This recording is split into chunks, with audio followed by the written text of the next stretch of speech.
Hi hello welcome to నా reviews Telugu. DEAR dear movie review. I'm actually a very light sleeper. చచ్చాను రా దేవుడా అని అమ్మకు ఫోన్ చేస్తే అమ్మా ఈ రాత్రంతా నువ్వు మేలుకునే ఉండు, ప్రస్తుతానికి అదే మంచిది. అసలు ఎందుకు మేల్కొనే ఉండాలి?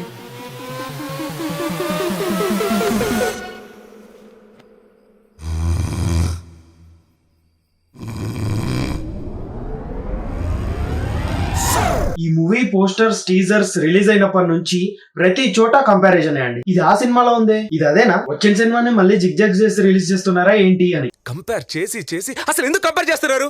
ఇంతకీ ఆ మూవీ ఏంటో అందరికి తెలిసిందే. Good night movie. ఆ కంపారిజన్స్ వల్ల ఐశ్వర్య రాజేష్ గారు కూడా ప్రెస్ మీట్ లో చెప్పారు గుడ్ నైట్ మూవీకి ఈ మూవీకి సంబంధమే లేదు అని. చాలా మందికి ఆ డౌట్ ఉంది, లైక్ ఇదేంటి గుడ్ నైట్ లాగా ఉంది, లైక్ ఓకే కాన్సెప్టా లేకపోతే is it going to be the same film we're going to watch again in a female version అనేది చాలా కమెంట్స్ అవన్నీ వస్తున్నాయి. But sir I'll tell you something, మనం ఎన్ని లవ్ స్టోరీస్ చూడలేదు, ఎన్ని యాక్షన్ ఫిల్మ్స్ చూడలేదు, ఎన్ని టైం లూప్ చూడలేదు, ఎన్ని టైం ట్రావెల్స్ చూడలేదు. So I think it's just that only similar thing is snaring అంతే. But it's entirely a different film.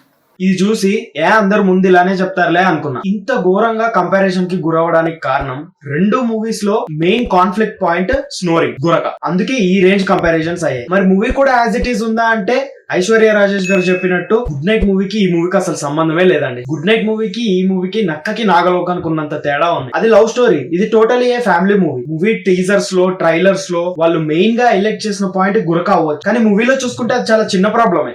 ఆ గురక ఎలాంటిదో మీకు తెలియదు డాక్టర్. ఒక సింహ గర్జన, ఒక ఏనుగు గీంకారం, అన్ని వైపులా ఆత్మ సౌడుతో 2 రోజులు పడుకోపోతే కొంపలే మునిగిపోవచ్చు. Actually plot wife and husband మధ్య గొడవలు ఎలాగైనా రావచ్చు అనే పాయింట్ ని చూపించారు. మూవీ బిగినింగ్ సీన్స్ చూస్తుంటే నాకు గుడ్ నైట్ మూవీ గుర్తు రాలేదు, కానీ ఈ కపుల్ గుర్తొచ్చారండి. ఏమిటి పోజు, మర్యాద, ఏమిటి రెస్పెక్టింగ్ అండి. నువ్వు రెస్పెక్టింగ్ ఇవ్వక్కర్లేదు గానీ సౌండ్ చేయకుండా ఉంటే చాలు. తలుపు తోసుకుని రావాలి గానీ బద్దలు కొట్టుకుని రాకూడదు. సరేనండి, కాఫీ తాగండి.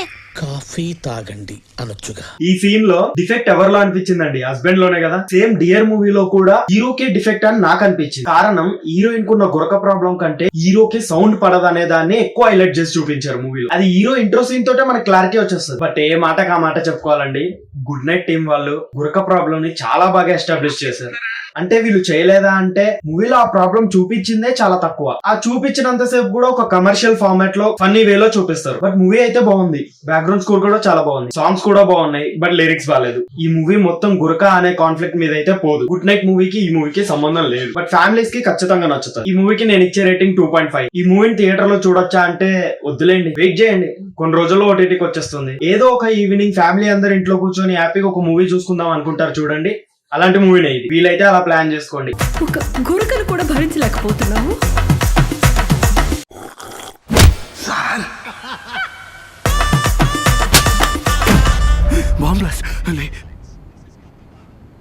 ఏంటి night Mera? That's all for the day. ఇప్పటి వరకు ఛానల్ ని సబ్స్క్రైబ్ చేసుకునే వాళ్ళు ఎవరైనా ఉంటే సబ్స్క్రైబ్ చేసుకోండి, వీడియోని లైక్ చేయండి, షేర్ చేయండి. Thank you all, by by.